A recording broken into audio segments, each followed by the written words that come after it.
అసలు ఒక విషయం చెప్పనా, తండ్రి, కుమారుడు, పరిశుద్ధాత్మ ముగ్గురు ఒకటే అనేవాడికి దేవుడు పెట్టిన పేరిట వాడి క్రీస్తు విరోధి అన్నాడు. యోహాను రాసిన మొదటి పత్రిక 2వ అధ్యాయం అన్నద్దరు 22వ వచనం చూడండి. యేసు అన్న దగ్గర కామం చూడండి.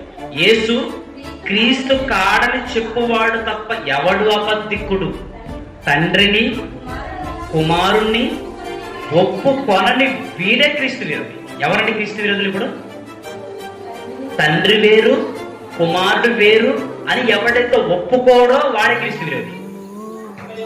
కుమారుణ్ణి ఒప్పుకొనని ప్రతి వాడును తండ్రిని అంగీకరించువాడు కాడు, కుమారుని ఒప్పుకున్నవాడు తండ్రిని అంగీకరించువాడు.